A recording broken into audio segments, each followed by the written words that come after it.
Welcome to second year BSc 4th semester mathematics students. This is KVR Narasimha Rao, lecturer in mathematics, Sri Venkateswara College of Arts and Science, Amalapuram, East Godavari district, affiliated to Adikavi Nanna University, Rajahmundry. In this 4th semester, your paper title is Real Analysis. So you have completed 3 semesters till today. First semester and second semester belongs to first year. For the second year, you have completed third semester. Mainly mathematics is divided into 2 parts. One is pure mathematics, another is applied mathematics. In the first year, first and second semester, you have learned about 2 different portions of applied mathematics, namely differential equations and 3-dimensional geometry. Both are very much applicable in physics. Whereas in second year, that is third semester, you have already completed. In the third semester, you have learned about group theory. That is abstract algebra. A portion of abstract algebra, what you have learned is group theory. This is a part of pure mathematics. In the 4th semester, now you need to learn one more portion of pure mathematics, that is real analysis. This real analysis having so many portions, it belongs to 5 units. First one is sequences, second unit is series, third one is limits and continuity, and fourth one is derivability, and fifth one is Riemann integration. These are the 5 units what we will learn in the 4th semester or them. Before going to the original topic, real analysis, we need to learn certain basic concepts which are very much used in our future discussions. For that, we have learned certain basic concepts. The first concept is set. A collection of non-repeated objects or elements or numbers is called a set. And this set is generally represented in curling bracket. And the elements in the set may be objects, may be numbers, may be elements. And sets are generally denoted by capital letters A, P, C, etc.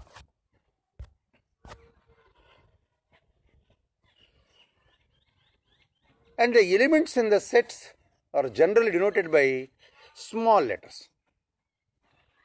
So set means a collection of non-repeated objects or elements or numbers. If a set having no element, then the set is called empty set or null set. It is generally represented by 5. If a set having at least one element, then it is called non-empty set. Sets may have finite number of elements or infinite number of elements. then the sets are called by finite set or infinite set. If a set having finite number of elements, then it is called a finite set, and a set having infinite number of numbers or elements, then it is called infinite set.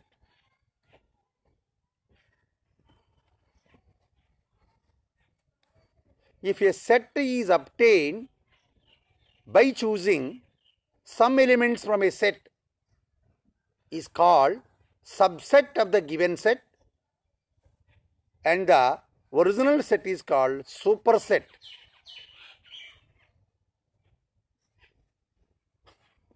That is, if A is a subset of B, implies if X belongs to A, means X belongs to B.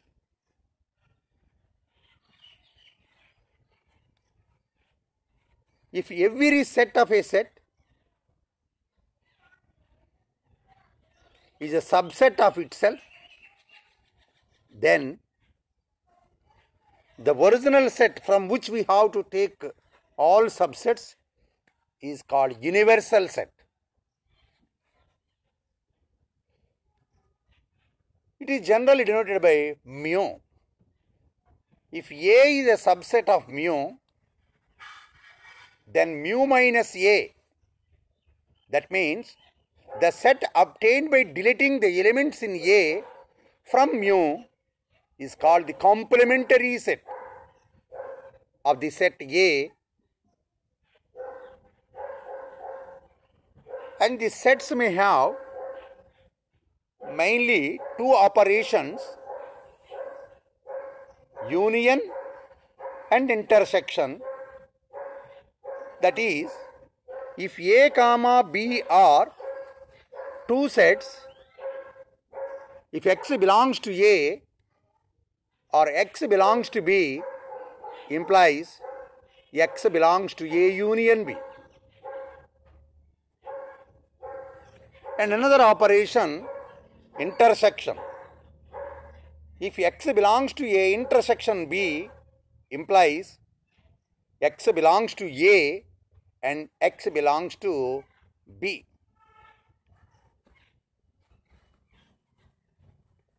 In addition to these properties, there may have certain properties may or may not exist for sets.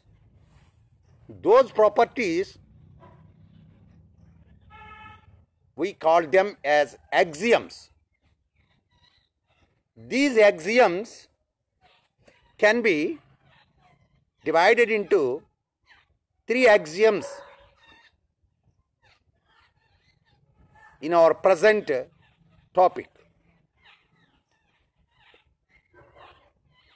11 axioms may be considered as field axioms. 4 axioms may be considered as order axioms, and the last axiom can be called as completeness axiom. So sets may have or may not have these three types of axioms: field axioms, order axioms, and completeness axioms. Now, I will explain what are the field axioms, order axioms, and completeness axiom. Now, first I will discuss about the field axioms. The field axioms are 11. Among these 11, first 5 axioms are with respect to plus, next 5 axioms are with respect to multiplication, and the last one is based on plus and into. The first 5 may be called as A1, A2, A3, A4, A5. Next 5 axioms may be called by M1, M2, M3, M4, M5, and the last 11th axiom can be called by D axiom. Now first, what is the first axiom? That is A1. If S be a set A comma B belongs to S, implies A plus B also belongs to S for all A comma B belongs to S. Then S is said to be closed with respect to addition plus.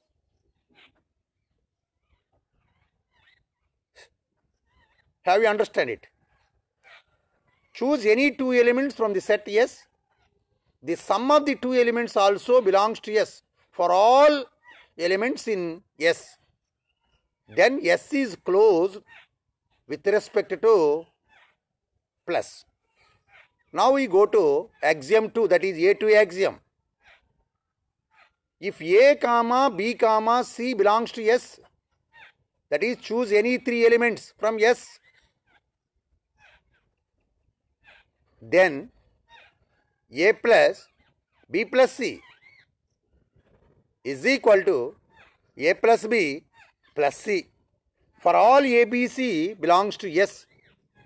Then S is said to be associative, said to obey associative with respect to plus.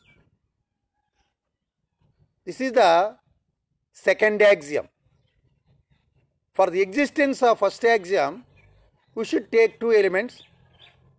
For the verification of the existence of second axiom, we should take three elements from the set. Now A3. If A comma B belongs to S, implies A plus B is same as B plus A for all A comma B belongs to S. Then S obeys commutative or abelian property with respect to plus.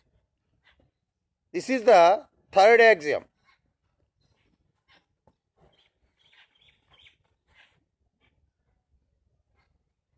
Fourth axiom A4.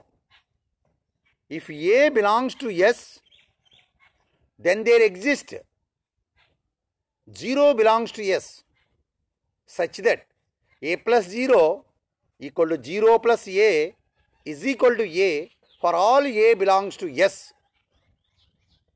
Then S having additive identity 0. Next, fifth one. If A comma B belongs to S such that A plus B is equal to B plus A is equal to 0,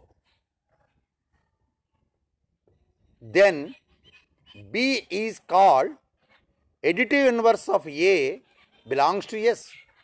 These are the 5 properties. One is closure with respect to addition. Second one is associative property with respect to addition. Third one is commutative property with respect to addition. Fourth one is identity with respect to addition. Fifth one, inverse with respect to addition. These properties may having certain sets. Some sets having obeys all these properties. Some sets does not satisfy any of these properties. Some sets may obey any few of these properties. Some sets may obey all these 5 properties. Next one, M1. This is with respect to multiplication. If A comma B belongs to S, implies A into B also belongs to S.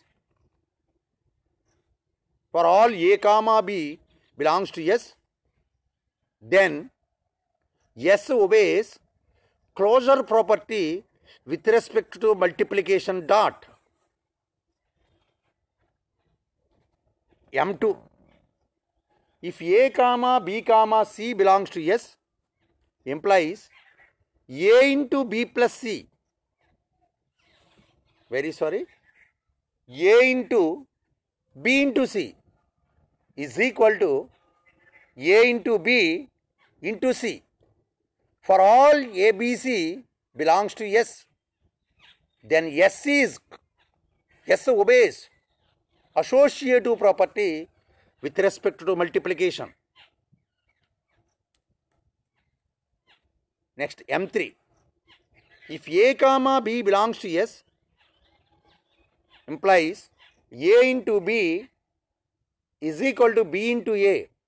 For all A comma B belongs to S, then S obeys commutative property with respect to multiplication dot. M4. If A belongs to S, then there exists 1 belongs to S, such that A into 1 is equal to 1 into A is equal to A. For all A belongs to S, then S having multiplicative identity 1, that is unity. Next one, M5. If A comma B belongs to S, 1 also belongs to S, such that A into B is equal to B into A equal to 1. For every A, there exists B belongs to S, then B is called multiplicative inverse of A in S. If these 10 properties may obey certain sets may not obey certain rules. Now the last one is distributive property. That is, if A comma B comma C belongs to S, implies A into B plus C is equal to A into B plus A into C.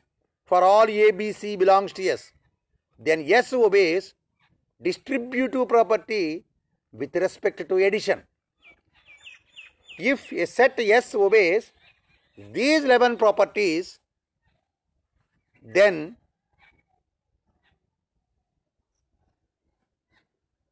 S is called, that is, S is equal to bracket S comma plus comma dot is a field. Next we go to order axioms. What is meant by order axioms? Order axiom having distinguished into 4 types, O1, O2, O3, O4. Now we will discuss what is O1. If A comma B belongs to S, then one of the 3 is only exist. That is, either A is equal to B, or A less than B, or B less than A. For any 2 elements in S, any of these 3 results must occur. That is, either A is equal to B, or A less than B, or B less than A. This property is called trichotomy. Next, O2. If ABC belongs to S, comma, A less than B, comma, B less than C, implies A less than C. This is reflective property. A less than B and B less than A, B less than C, implies A less than C. This is reflective property. Next one, O3. If ABC belongs to S, A less than B, C greater than 0 implies A plus C less than B plus C. Transitive property with respect to plus. Next, O4. ABC belongs to S. C greater than 0 implies AC less than BC. This is transitive property with respect to multiplication. These four properties are called order axioms. Suppose if a set S obeys 11 field axioms, then we call it as a field. That is, S comma plus comma dot is a field. If S obeys 11 field axioms and 4 order axioms, then S equal to within brackets S comma plus comma dot comma less is an ordered field or linearly ordered field. Ordered field or linearly ordered field. Now, completeness axiom.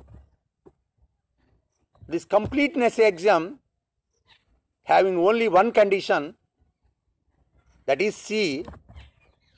If the set S has an upper bound or lower bound, then it must have a least upper bound or greatest lower bound. This is the completeness axiom. If the set S having an upper bound or lower bound, then the set S having least upper bound or greatest lower bound, this is completeness axiom. If a set obeys 11 field axioms, 4 order axioms and the completeness axiom, then the set S is called an complete ordered field. Now we go to what is meant by real number system. If S is an undefined set of objects, if S is an set of undefined objects satisfying all the field axioms, all the order axioms and completeness axiom, then the set S is called a real number system. Once again I will explain what is meant by real number system. Let R be an undefined set of elements. If the set R obeys 11 completeness axioms and 4 order axioms and 1 completeness axiom condition, that is, all the 16 conditions are valid good, then the set R is called a real number system. Our real number analysis entirely based on this real number system. That's why we have learned this real number system. Now, if R satisfying 11 field axioms, 4 order axioms, completeness axiom, hence R equal to R comma plus comma dot comma C is a complete ordered field. Suppose if R obeys only 11 axioms, then R comma plus comma dot is a field. If R obeys 11 field axioms and 3 order axioms, then R equal to R comma plus comma dot comma less is an ordered field or linearly ordered field. Third one, if A belongs to R,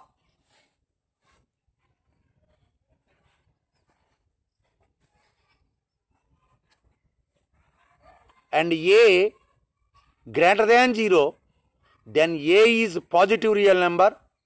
A less than 0, then A is negative real number. And the set of positive numbers, real numbers, is denoted by R plus, and the set of negative real numbers is denoted by R minus. And R is equal to R minus union singleton set 0 union R plus. Now we go to extended real number system. We have learned earlier real number system. Now we go to extended real number system. If R is a real number system, then the set R together with two symbols minus infinity plus infinity is called extended real number system. Have you understand it? If R is a real number system, that means it obeys 11 complete field axioms, order axioms and completeness axiom. In addition to this, if R also having minus infinity plus infinity, then the R is called extended real number system. Now what is meant by modulus of a real number? Modulus or absolute value of a real number. If x belongs to capital R, then mod x is equal to x for x greater than or equal to 0, and mod x is equal to minus x for x less than 0. Then mod x is called modulus or absolute value of the real number x. What is mod x? Mod x is equal to x when x is equal to 0 or x greater than 0. Mod x is equal to minus x when x less than 0. That means mod x is always positive. Now we will discuss certain properties relating to the modulus of real numbers.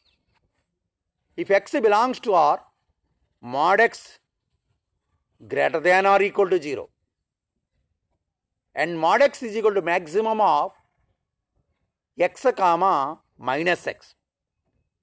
Next one, mod x is equal to mod minus x. Mod x whole square is same as x square. Mod x is equal to 0 implies x equal to 0. If x comma y are two real numbers, then mod x plus y less than or equal to mod x plus mod y. And mod xy is equal to mod x into mod y. Mod x by y is equal to mod x by mod y. Next one, fourth one. Mod x plus y greater than or equal to modulus of mod x minus mod y. Modulus of x plus y less than or equal to mod x plus mod y, right?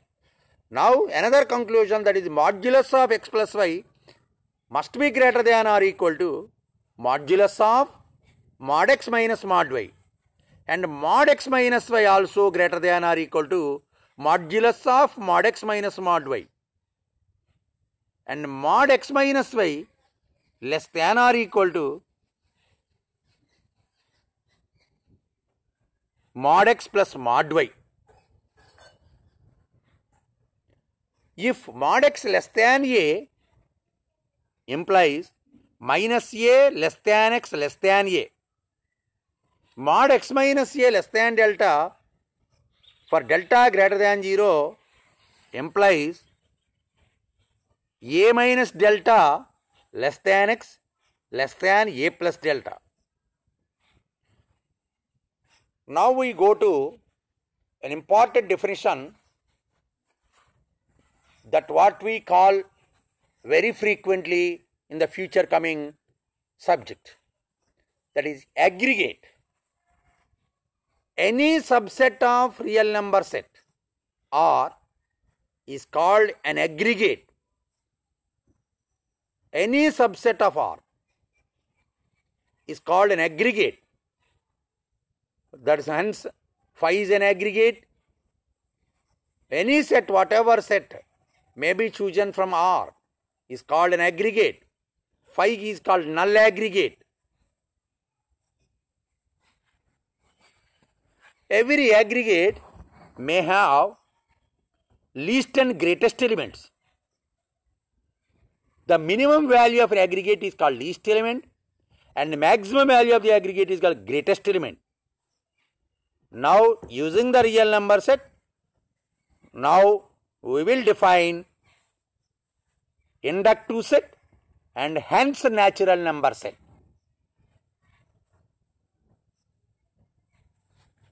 Now I will explain what is meant by inductive set.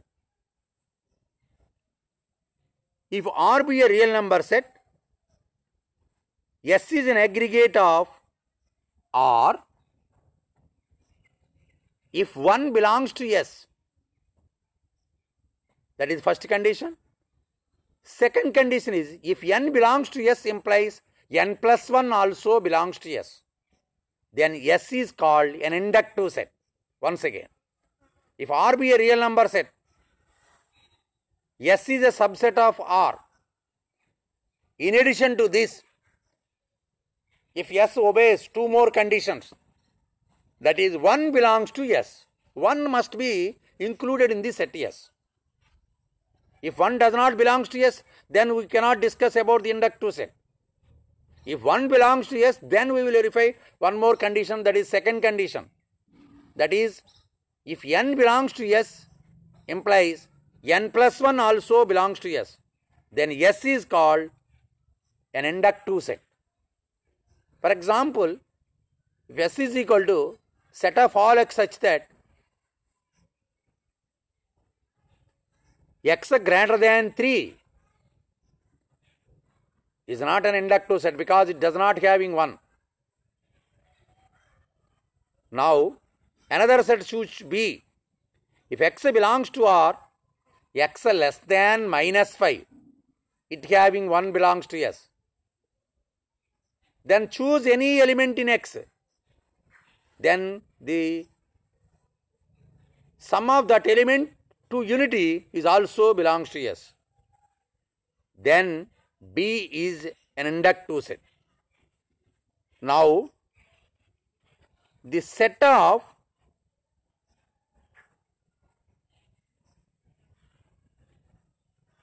then the intersection of all these inductive sets of R is called natural number set.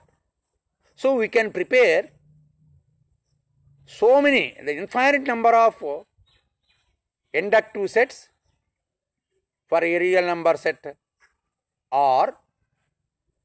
Then the intersection, that is the common of all these elements, all intersection, all inductive sets is called natural number set. It is denoted by R. Now,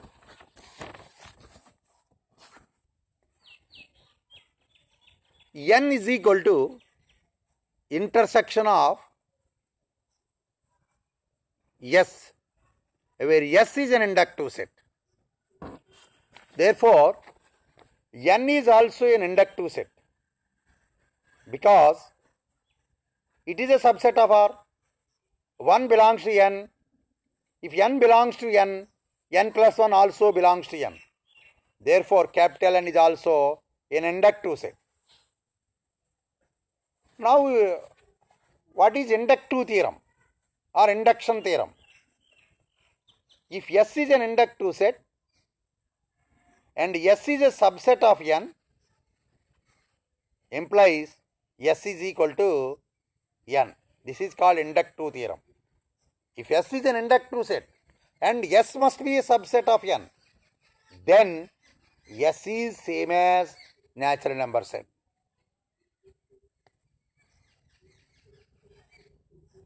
Every non-empty subset of N has a least element. This statement is called well-ordering principle. Every non-empty subset of N has a least element. Now we go to what is meant by integer. let x belongs to R and x is equal to 0,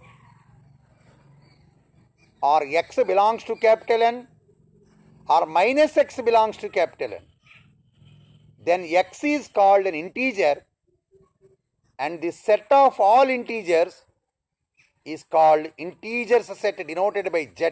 Once again, choose an element in R, say x. If either x is equal to 0 or x belongs to natural number set or minus x belongs to natural number set, then x is called an integer and the set of all integers is called integer set Z. And the set of positive integers is denoted by Z plus, and the set of negative integers is denoted by Z minus. Hence, Z is equal to Z minus union singleton set 0 union Z plus. Using the integers, one of the main important theorem, what we call as division algorithm theorem. This division algorithm theorem states, if A comma B belongs to Z, then Q comma R also belongs to Z.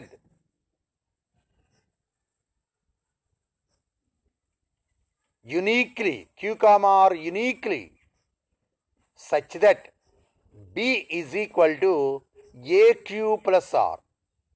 0 less than or equal to R, less than mod A. Once again, the division algorithm theorem. If A comma B belongs to Z, then there exists uniquely Q comma R also belongs to Z, such that B is equal to AQ plus R, where R lies between 0 and mod A, may be 0 but not equal to mod A. Then R is called remainder, A is divider, and B is called dividend, and Q is called quotient. If R equal to 0, then B is equal to AQ. Then A is a multiple of B or factor of B. This implies A divides B. B is equal to AQ. Then A divides B. Suppose if A belongs to Z, then there exists N belongs to Z such that A is equal to 2N, then A is called an even number, an even integer. And if A not equal to 2N, then A is called an odd integer, that is A equal to 2N plus 1. That is, if A belongs to Z, then there exists N belongs to Z such that A equal to 2N, then A is even integer. If A not equal to 2N, that is A equal to 2N plus 1 or 2N minus 1, then A is called odd integer. Now we go to rational numbers. If X belongs to R and there exists N belongs to Z such that Nx belongs to Z, then X is called a rational number, and the set of rational numbers is called rational number set Q.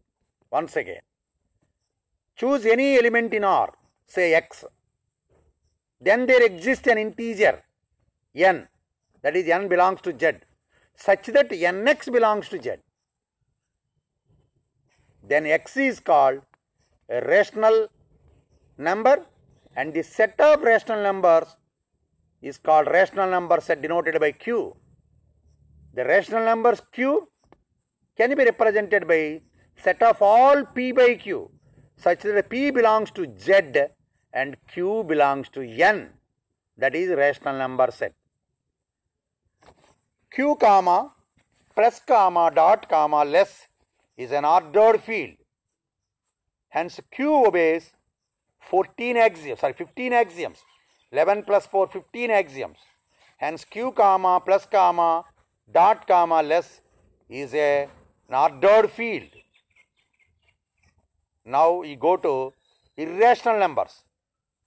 If X belongs to R and X does not belong to Q, that means there is no guarantee to choose any element from R must belongs to Q. There may belongs to Q or may not belongs to Q. For example, 2 belongs to R, it also belongs to Q. 1 by 3 belongs to R, also belongs to Q. Minus 3 by 7 belongs to R, it also belongs to Q. Root 2 belongs to R, it does not belong to Q. 3 root 2 belongs to R, it does not belong to Q. So that means there is no guarantee to any element in R belongs to Q. So the set of elements which are belongs to R does not belongs to Q are called irrational numbers. They may be denoted by R minus Q. If X belongs to Q, Y belongs to R minus Q, then X plus Y, comma X minus Y belongs to R minus Q. If Y not equal to 0, then XY also belongs to R minus Q. Now, finite and infinite aggregates. What is meant by finite aggregate and what is meant by infinite aggregate? If A equal to phi,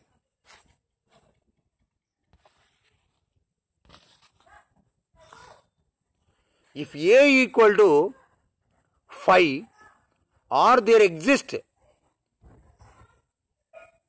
a bijective function from A on to set 1, 2, 3, etc. small n, then A is called finite aggregate for n belongs to n. That means an aggregate is either null set or there exists a bijective function from that set to another set 1, 2, 3, etc. small n. Then A is called finite aggregate. If A is not a finite aggregate, then it is called infinite aggregate.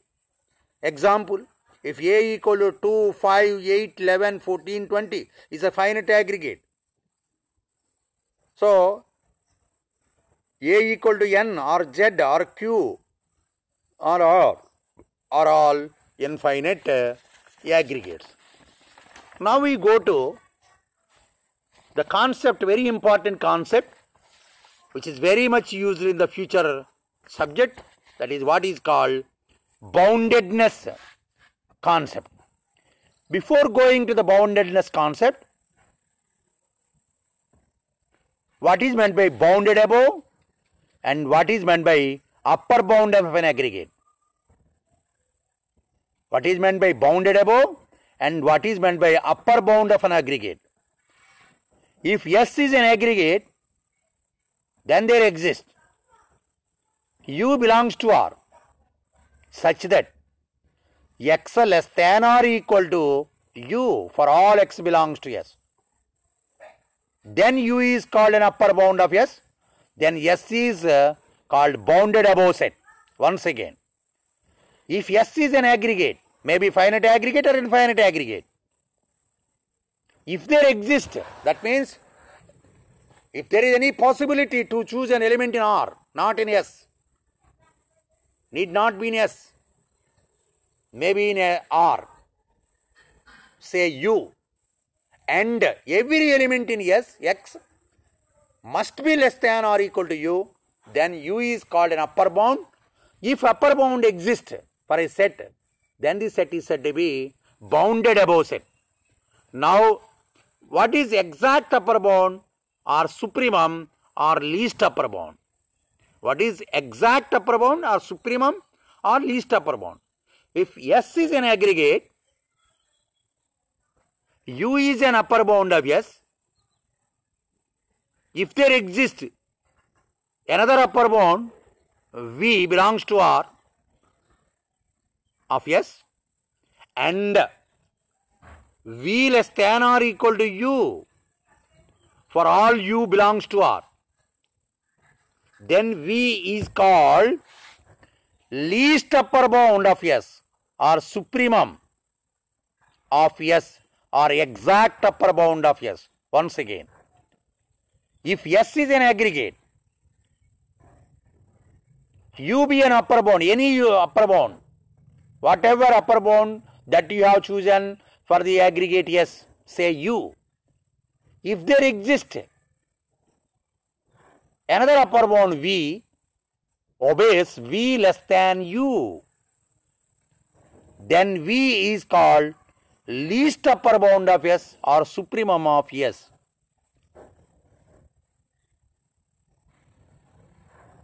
If the aggregate of S does not having an upper bound, then S is not bounded above set. If it is having upper bound, it is called bounded above set. If it does not having an upper bound, then it is called not bounded above set. Example, Z minus. What is Z minus? Set of minus infinity, etc., minus 3, minus 2, minus 1. So 0 is an upper bound. So it is a bounded above set. Not only 0, 1 is also an upper bound, 10 is also an upper bound, 1000 is also an upper bound, 1 point is also an upper bound, root is also an upper bound. So there are many upper bounds may exist. N, set 1, 2, 3, etc., so on. That does not having an upper bound. So N is not bounded above set. Now S is equal to set of all x such that 1 less than or equal to x less than 2. U is equal to 3 belongs to R is an upper bound. V equal to 2 belongs to R is also an upper bound. And V is equal to 2 is supremum of S. Now bounded below are lower bound of an aggregate and lower bound of an aggregate. Now we will discuss what is lower bound of an aggregate, what is bounded below set. If S is an aggregate and if there exists L belongs to R such that x greater than or equal to L for all x belongs to S, then L is called lower bound of S. Then S is bounded below set. Once again, if S is an aggregate, every element in the set is denoted by X. In this case, if there exists a real number L, that is L belongs to R, such that every element in X must be greater than or equal to L, then L is called lower bound of S and S is bounded below set. There is no guarantee to every set have lower bound and every set have upper bound.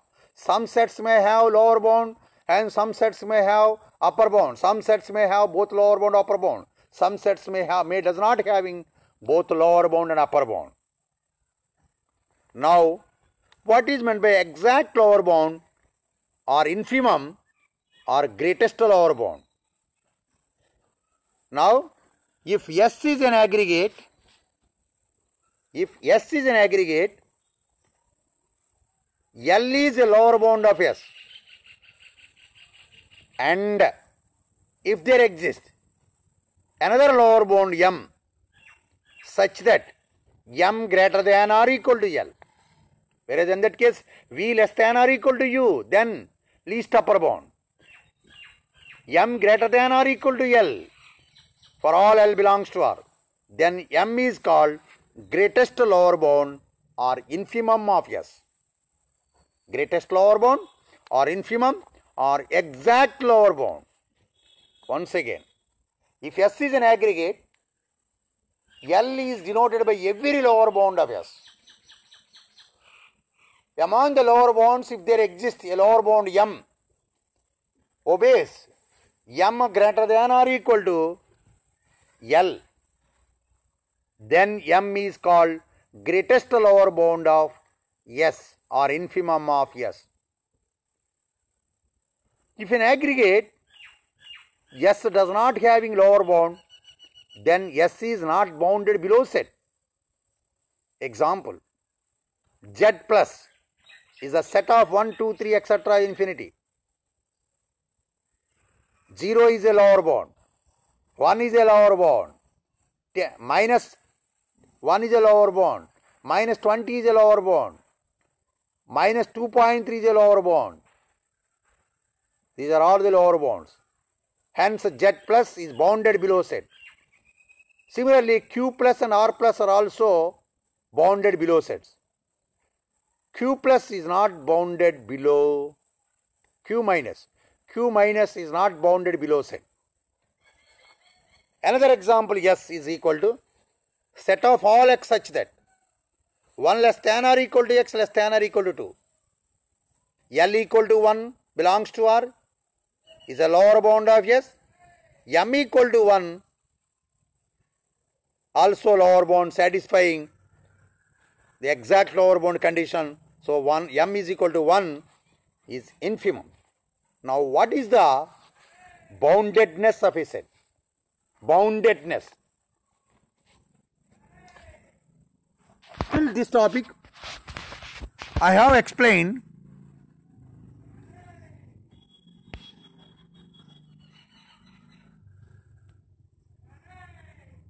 what is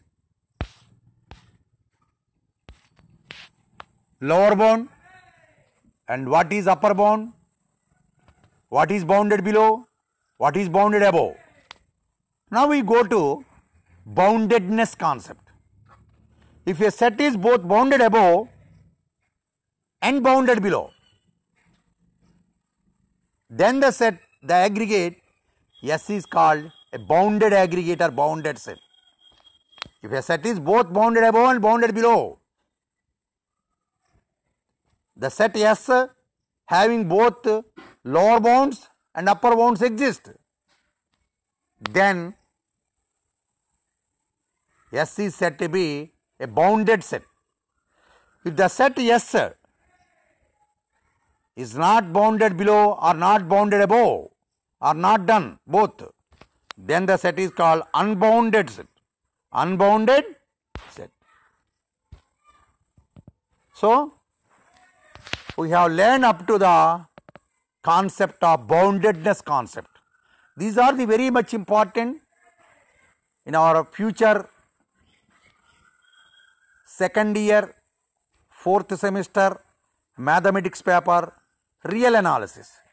This real analysis is entirely based on, mainly on